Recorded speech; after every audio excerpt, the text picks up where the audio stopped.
একদা এক প্রত্যন্ত গ্রামে, যেখানে প্রকৃতির স্নিগ্ধতা আর সরলতা মিলেমিশে একাকার, সেখানে আব্দুল্লাহ নামে এক অতি দরিদ্র মানুষ তার পরিবার নিয়ে বাস করতেন।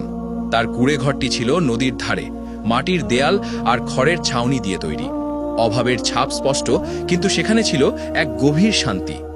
এই শান্তির মূল কারণ ছিলেন আব্দুল্লাহর স্ত্রী মালিহা, যিনি ছিলেন তার জীবনের প্রতিটি সংগ্রামে ধৈর্যশীল সঙ্গী এবং তার ঈমানের প্রতিচ্ছবি।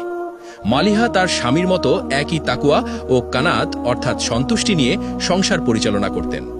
আব্দুল্লাহ ও মালিহার কোল আলো করে এসেছিল 3 সন্তান।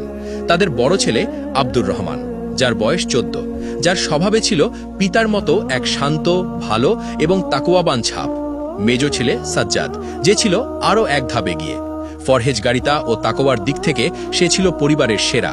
আর ছোট মেয়ে ফারিহা, যার সরল ও খুবই ভালো স্বভাব বাড়ির পরিবেশকে আরও স্নিগ্ধ করে রাখত।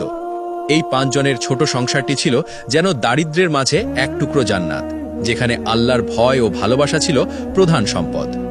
আব্দুল্লাহর জীবনের একমাত্র অবলম্বন ছিল একটি গাভী, যার নাম তিনি সযত্নে রেখেছিলেন বারাকা, যার অর্থ বরকত।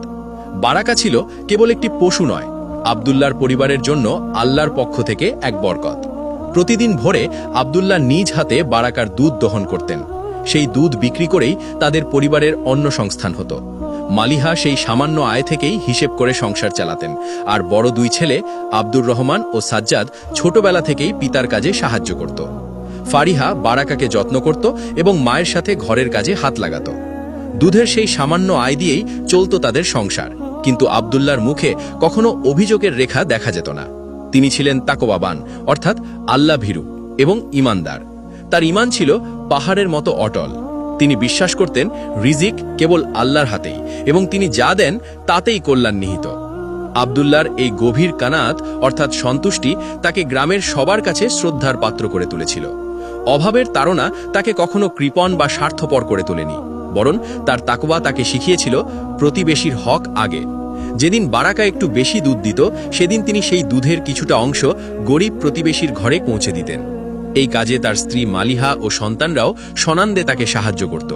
কেউ অসুস্থ হলে তিনি নিজের কাজ ফেলে তাদের সেবা করতেন। তাদের এই নিঃস্বার্থ ভালো কাজগুলো ছিল নীরবে, লোকচক্ষুর আড়ালে, কেবল আল্লাহর সন্তুষ্টির জন্য।